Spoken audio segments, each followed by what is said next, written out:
Jika Anda berusia di atas 60 tahun, saya ingin Anda membayangkan situasi ini. Anda pergi tidur setelah makan malam yang sehat, mungkin salad atau sayuran kukus, merasa bangga karena telah membuat pilihan yang baik.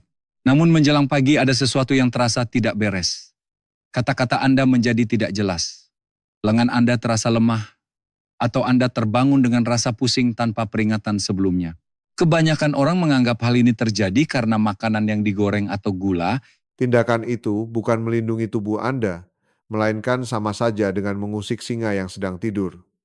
Salah satu pasien saya sebut saja Pak Bambang. Tahun ini usianya menginjak 76 tahun. Beliau tidak ingin terlihat sakit di depan anak-anaknya. Jadi selama 15 tahun terakhir, beliau tidak pernah absen menjalani pemeriksaan kesehatan umum medical check-up premium yang paling mahal setiap tahunnya. Namun pada pemeriksaan 2 tahun lalu, masalah besar terjadi. Seperti biasa tidak ada gejala apapun dan kondisinya terasa sangat bugar. Namun hasil CT scan perut menunjukkan adanya kista sangat kecil di pankreas. Dokter yang memeriksanya menggelengkan kepala sambil berkata, "Dilihat dari bentuk dan ukurannya sepertinya bukan kanker, tapi untuk berjaga-jaga karena ada kemungkinan sekecil apapun. Mari kita lakukan biopsi pengambilan jaringan untuk memastikannya." Bagi Pak Bambang itu terdengar seperti petir di siang bolong. Kata-kata untuk berjaga-jaga mulai menguasai pikirannya. Malam jadi tidak bisa tidur, perut yang tadinya baik-baik saja tiba-tiba terasa nyeri menusuk dan selera makan pun hilang drastis. Akhirnya karena tidak kuat menahan rasa cemas, beliau dirawat di rumah sakit besar untuk menjalani pemeriksaan mendetail dengan mengambil jaringan menggunakan endoskopi.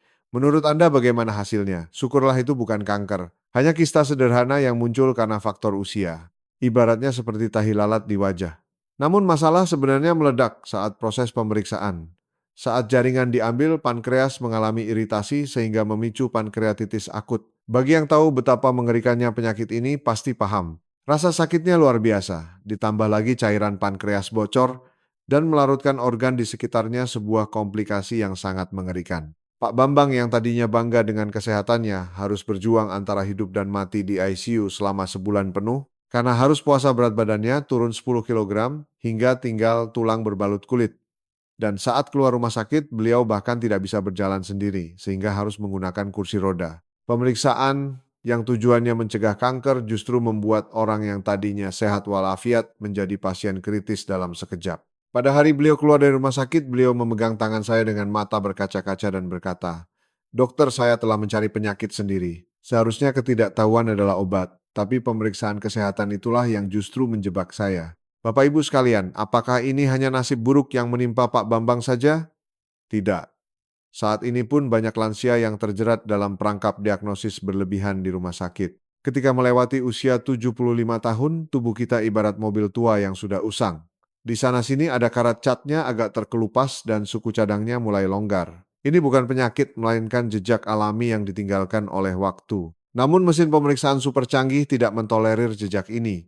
Bagaimanapun caranya, mesin itu akan menempelkan label tidak normal, memberikan garis merah dan membunyikan peringatan untuk melakukan pemeriksaan tambahan. Tua dan rusak adalah dua hal yang sangat berbeda. Namun kita sering salah mengira bahwa yang tua itu rusak, lalu memaksakan diri menggantinya dengan suku cadang baru, yang justru berujung pada kesalahan fatal merusak mobil itu sepenuhnya.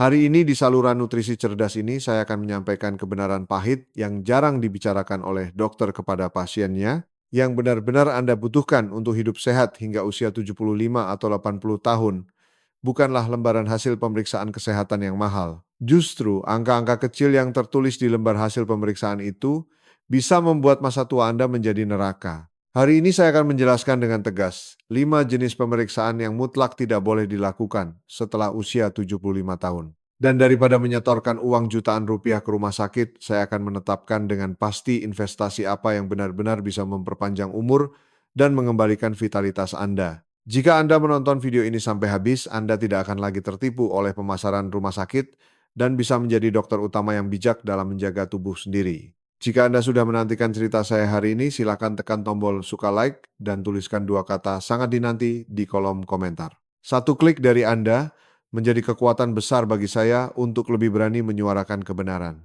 Mari kita langsung ke intinya tanpa basa-basi. Keluarkan kertas dan pena sekarang juga, atau bersiaplah untuk menangkap layar screenshot ponsel Anda. Jika Anda sudah berusia di atas 75 tahun, meskipun dokter di rumah sakit menyarankannya, ada 5 pemeriksaan yang harus Anda tolak dengan sopan, namun tegas dengan berkata, "Dokter, saya tidak akan mengambil pemeriksaan itu." Ini bukan sekadar soal menghemat uang. Ini adalah aturan bertahan hidup untuk menjaga tubuh Anda yang masih sehat. Saya akan jelaskan satu persatu beserta alasan mengejutkan mengapa Anda tidak boleh melakukannya. Pertama, tes bakteri urin tanpa gejala. Ini mutlak jangan pernah Anda lakukan.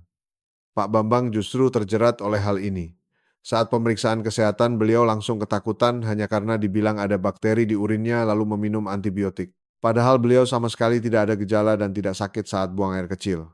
Tahukah Anda bagaimana hasilnya? Di kandung kemih tubuh kita saat menua bakteri-bakteri jinak akan menetap dan hidup di sana. Ini disebut bakteriuria asimptomatik tanpa gejala. 1 dari 2 lansia di panti jompo dan 2 dari 10 nenek yang sehat memilikinya. Bakteri-bakteri jinak ini berperan seperti penjaga kampung yang mencegah bakteri jahat sungguhan masuk. Namun karena Pak Bambang minum antibiotik, para penjaga kampung ini mati semua. Jadi siapa yang masuk ke wilayah tak bertuan itu bakteri super bugs yang kebal antibiotik jenis yang sangat jahat dan ganas masuk dan menyebabkan infeksi kandung kemih yang sesungguhnya. Akhirnya beliau harus pergi ke rumah sakit besar, disuntik obat keras, dan menderita selama berbulan-bulan. Ingatlah, kecuali jika demam Anda lebih dari 38 derajat Celcius atau pinggang. Anda sakit luar biasa seperti mau putus, jangan pernah melirik tes urin. Itu sama saja mengusik singa yang sedang tidur. Kedua, pemeriksaan EKG rekam jantung tanpa gejala. Kecuali jika dada terasa nyeri seperti diremas atau sesak napas sehingga tidak bisa berjalan, jangan berdiri di depan mesin EKG. Jika Anda berusia di atas 75 tahun, kemungkinan hasil EKG menunjukkan kelainan sangatlah tinggi. Misalnya jantung sedikit membesar atau detaknya agak tidak beraturan. Bapak Ibu, jika jantung yang sudah berdetak selama 80 tahun masih sama persis dengan jantung pemuda 20 tahun, bukankah itu justru aneh? Seiring berjalannya waktu, otot jantung menebal dan sinyal listriknya sedikit berubah. Ini bukan kerusakan, melainkan adaptasi. Tapi mesin rumah sakit akan menandai ini sebagai tidak normal dengan garis merah.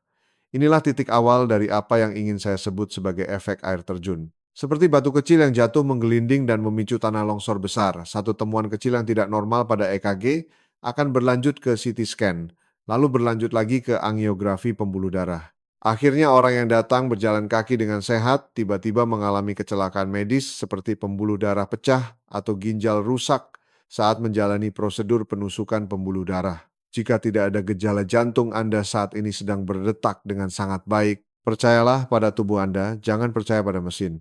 Ketiga ini sangat penting, MRI tulang belakang untuk sakit pinggang biasa. Jika pinggang terasa agak pegal, lalu pergi ke rumah sakit dokter, seringkali secara refleks menyarankan MRI. Jangan pernah mau. Bayangkan tubuh Anda sebagai rumah tua bersejarah, sebuah rumah joglo kuno berusia 100 tahun yang sangat megah. Karena rumah tua saat berjalan di lantainya pasti ada bunyi berderit, tiangnya ada bekas dimakan zaman, dan dindingnya mungkin ada sedikit retak rambut. Apakah itu tanda rumah akan roboh? Bukan. Itu hanyalah jejak waktu yang sangat kokoh yang telah bertahan dari badai selama 80 tahun. Tulang belakang juga sama. 9 dari 10 orang berusia di atas 60 tahun meskipun pinggangnya tidak sakit, jika di MRI pasti akan terlihat ada bantalan sendi diskus yang menonjol. Ini bukan penyakit, tapi keriputnya tulang belakang. Namun begitu Anda melihat foto MRI dan memastikannya dengan mata kepala sendiri, hal yang sama seperti kontraktor yang mencabut tiang kokoh dari rumah tua dan memulai renovasi akan terjadi. Pinggang yang tidak perlu dioperasi akhirnya berbaring di meja operasi, dan karena tiangnya diusik, rumah itu justru lebih cepat roboh. Kecuali dalam situasi darurat di mana kaki lumpuh sehingga tidak bisa menahan buang air besar atau kecil, jawaban untuk sakit pinggang bukanlah MRI, melainkan jalan kaki dan terapi fisik. Jangan terpedaya oleh selembar foto. Keempat adalah tes kadar kanker prostat PSA untuk pria di atas 75 tahun. Di Amerika atau Eropa, tes ini sama sekali tidak disarankan untuk usia di atas 75 tahun. Kalau dinilai tes ini dapat nilai D alias tidak lulus, alasannya sederhana. Kanker prostat adalah kanker kura-kura. Kecepatan perkembangannya sangat lambat sehingga kalaupun ada kanker, kebanyakan orang akan meninggal dunia karena penyakit penuaan lain sebelum kanker itu membesar dan menimbulkan masalah. Artinya ini adalah kanker yang tidak masalah jika Anda hidup tanpa mengetahuinya seumur hidup. Tapi apa jadinya jika kita sengaja mencarinya lewat tes darah? Karena dilakukan biopsi dengan tusukan jarum dan merasa cemas, akhirnya dilakukan operasi pengangkatan prostat. Harganya sangat mahal dan menyedihkan. 1 dari 5 orang yang dioperasi akan mengalami inkontinensia urin, mengompol seumur hidup sehingga harus pakai popok, dan 7 dari 10 orang akan kehilangan fungsi kejantanan sepenuhnya. Jika diasumsikan Anda hidup sampai 100 tahun, apakah Anda mau hidup 20 tahun memakai popok atau hidup sehat 20 tahun tanpa tahu ada kanker itu? Jawabannya sudah jelas, meskipun dokter mengajak tolaklah dengan senyuman sambil berkata, "Dokter, saya tidak akan melakukan tes itu." Terakhir kelima, kolonoskopi teropong usus besar untuk lansia di atas 75 tahun. Ada orang yang begitu mendengar kabar teman sebayanya terkena kanker usus besar langsung lari ke rumah sakit karena cemas. Saya ingin sekali melarang mereka dengan segala cara. Polip usus besar membutuhkan waktu paling cepat 10 tahun dan paling lama 15 tahun untuk berubah menjadi kanker. Jika seseorang berusia 75 tahun memiliki polip, sekarang hitung-hitungannya baru akan menjadi kanker yang mengancam nyawa saat usianya 90 tahun. Namun risiko usus robek perforasi atau terjadinya shock saat pemeriksaan kolonoskopi pada usia di atas 75 tahun jauh lebih tinggi berlipat ganda dibanding orang muda. Berniat membasmi tikus lumbungnya malah terbakar habis. Jika pemeriksaan sebelumnya bersih dan saat ini tidak ada darah dalam tinja atau berat badan turun drastis 10 kg, tanpa sebab Anda sudah boleh lulus dengan hormat dari kolonoskopi. Mari saya rangkum tes urin tanpa gejala, EKG tanpa gejala MRI, untuk sakit pinggang biasa, tes kanker, prostat, PSA, dan kolonoskopi. Kelima hal ini bagi lansia di atas 75 tahun bukanlah perisai pelindung kesehatan, melainkan bisa menjadi racun yang menggerogoti sisa umur. Jangan takut menjadi tua. Rumah tua memiliki keanggunan dan martabatnya sendiri. Jika terus-menerus mencoba merenovasinya agar seperti rumah baru, rumah itu akan runtuh. Ingatlah fakta bahwa orang yang menjauh dari rumah sakit dan menerima perubahan alami tubuhnya justru hidup jauh lebih sehat dan lama dibandingkan orang yang keluar masuk rumah sakit sampai ambang pintunya aus. Nah, sekarang Anda sudah tahu pasti apa yang tidak boleh dilakukan, lalu apa yang harus dilakukan. Bagi Anda yang merasa, saya tidak bisa hidup tenang kalau cemas saya sudah menyiapkannya. Berikutnya, saya akan memberitahu 3 metode kesehatan masa tua yang sesungguhnya, di mana Anda bisa menginvestasikan uang hasil penghematan biaya pemeriksaan rumah sakit tadi. Uang seharga 1 kali MRI bisa menjamin 30 tahun sisa hidup Anda. Jika konten video hari ini mengejutkan, Anda silakan tulis 2 kata "sangat mengejutkan" di kolom komentar dan bagikan juga ke teman-teman di sekitar Anda. Sampai di sini, Anda pasti punya satu PR besar di dalam hati. Kalau tidak periksa ke rumah sakit dan mengurangi obat, lantas saya harus percaya pada apa wajar jika merasa cemas. Karena seumur hidup Anda percaya bahwa rumah sakitlah yang menjaga kesehatan Anda. Jadi mulai sekarang saya akan beritahu tempat investasi pasti yang dipilih Pak Bambang, di mana uang dan waktu yang tadinya disetorkan ke rumah sakit bisa digunakan untuk keuntungan yang sesungguhnya. Uang sekitar 4.000 setara biaya 1 kali MRI lumbal. Bisa mengubah total sisa 20 tahun hidup Anda. Investasi pertama, vaksin kinerja tinggi. Bapak Ibu yang pernah terkena cacar api herpes zoster pasti tahu. Rasa sakitnya konon lebih parah dari melahirkan. Baju tersentuh kulit saja rasanya seperti diiris pisau dan malam tidak bisa tidur. Banyak lansia berpikir, saya sudah pernah suntik vaksin cacar api yang murah di puskesmas atau RS dulu jadi saya aman. Maaf tapi itu asuransi setengah hati. Vaksin hidup yang lama efektivitas pencegahannya hanya sekitar 50%. Jika usia di atas 70 tahun, efektivitasnya anjlok di bawah 40%. Banyak yang sudah disuntik tapi tetap kena. Namun ada vaksin baru bernama Shingrix. Efektivitas pencegahannya mencapai 97%. Bahkan untuk usia di atas 80 tahun, efektivitasnya masih di atas 91%. Sekali suntik aman selama lebih dari 10 tahun. Masalahnya adalah harganya. Harus disuntik 2 kali dan biayanya mungkin sekitar 2.500.000 hingga 3.000 per dosis total, sekitar 5,6 juta rupiah. Mahal. Tapi coba pikirkan, biaya MRI pinggang yang tidak sakit itu bisa mencapai 3,4 juta rupiah. Apakah Anda mau menghabiskan uang itu hanya untuk selembar foto MRI? Atau Anda mau terbebas dari siksaan cacar api dengan probabilitas 97% Pak Bambang menggunakan uang hasil pembatalan MRI-nya untuk suntik vaksin ini bersama istrinya. Inilah investasi yang benar-benar cerdas. Vaksin pneumonia juga sama. Lansia di atas 65 tahun mungkin dapat yang gratis, tapi jika menambah Dengan vaksin berbayar seperti Prevnar, 13 cakupan perlindungannya jauh lebih luas. Gunakan uang hemat biaya periksa untuk meningkatkan pertahanan tubuh Anda. Investasi kedua bukan apotek tapi toko daging dan toko buah. Pak Bambang sekarang tidak lagi mencari toples suplemen begitu bangun tidur. Gantinya beliau makan 2 butir telur rebus dan segelas susu. Lemas dan sempoyongan di usia tua itu bukan penyakit, tapi karena otot yang menyusut. Satu-satunya obat untuk mencegah ini adalah protein. Anda harus makan daging ikan, tahu, atau telur seukuran telapak tangan Anda. Dan berjalanlah cukup 20 menit sehari. Tidak perlu lari sampai napas putus. Cukup jalan santai sambil bisa mengobrol dengan orang di sebelah. Hasil penelitian menunjukkan orang yang jalan kaki 20 menit sehari risiko kematiannya 30% lebih rendah dibanding yang tidak jalan sama sekali. Suplemen mahal manapun tidak bisa memberikan efek seperti ini. Gunakan uang untuk MRI tadi buat beli daging sapi berkualitas dan sepasang sepatu olahraga yang nyaman. Itu yang akan tersisa. Investasi ketiga, ada satu pengecualian pemeriksaan. Ini wajib Anda bayar untuk diperiksa, yaitu USG aneurisma aorta abdominalis. Terutama bagi pria usia 65 hingga 75 tahun dan mereka yang pernah merokok ini wajib. Ini adalah penyakit di mana pembuluh darah terbesar di perut menggembung seperti balon. Sama sekali tidak ada gejala, tapi kalau tiba-tiba pecah, ini adalah bom waktu mengerikan yang membuat orang meninggal tanpa sempat ditolong. Untungnya ini sangat mudah ditemukan lewat USG, dan jika ditemukan dini bisa dicegah dengan mudah. Ini tidak perlu dilakukan setiap tahun. Cukup periksa satu kali saja seumur hidup dengan benar. Jangan lakukan USG tiroid atau USG arteri karotis yang tidak perlu, cukup perhatikan satu hal ini saja. Nah, sekarang masalahnya adalah saat pergi ke rumah sakit, jika dokter menyarankan, bagaimana kalau kita coba periksa ini lansia kita yang berhati lembut, pasti susah menolak. Saat itu terjadi, saya akan ajarkan 3 pertanyaan sangat berkelas untuk melindungi tubuh Anda tanpa menyinggung perasaan dokter. Catat ini di buku saku dan bacakan di depan dokter. Pertanyaan pertama, dokter, jika penyakit ditemukan lewat tes ini dan diobati, apakah saya bisa hidup lebih lama? Tanyakan seperti ini. Jika dokter ragu-ragu atau bilang ya, begitulah maka tes itu tidak perlu diambil. Pertanyaan kedua, berapa tahun waktu yang dibutuhkan sampai efek pengobatan ini muncul?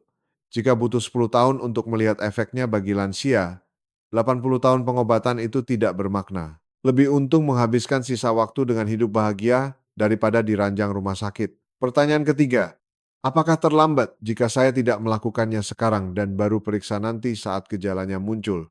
Sebagian besar penyakit penuaan tidak ada kata terlambat. Jika hasilnya sama saja antara diobati saat gejala muncul dengan diobati sekarang, tidak perlu mencari-cari penyakit dan khawatir sebelumnya. Pak Bambang sekarang sudah berhenti belanja rumah sakit dan menggunakan uangnya untuk makan enak bersama teman-teman serta jalan-jalan. Tadinya beliau kira akan celaka kalau tidak periksa, tapi wajahnya justru makin cerah dan penuh vitalitas. Begitu penyakit bernama kecemasan dibuang kesehatan yang sesungguhnya pun datang, Anda juga bisa melakukannya.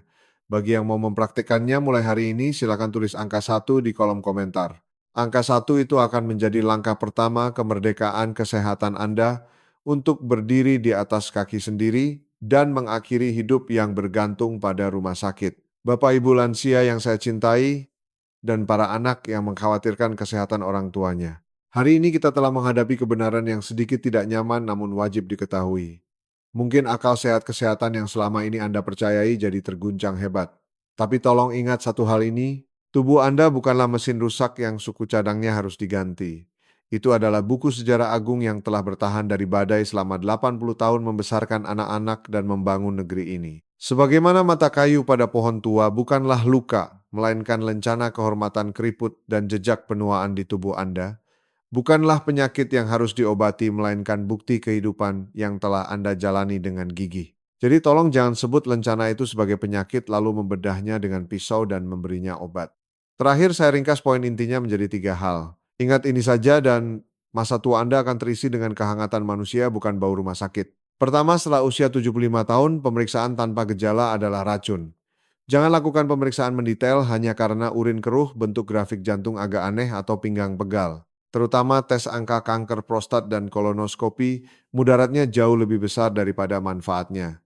Ingatlah efek air terjun di mana batu kecil bisa memicu longsor. Anda harus memutus rantai di mana pemeriksaan melahirkan pemeriksaan lain yang akhirnya membuat orang sehat jadi pasien. Kedua, jangan takut bertanya pada dokter. Dokter kalau tidak periksa ini apa umur saya berkurang? Butuh berapa tahun untuk melihat efek pengobatan ini?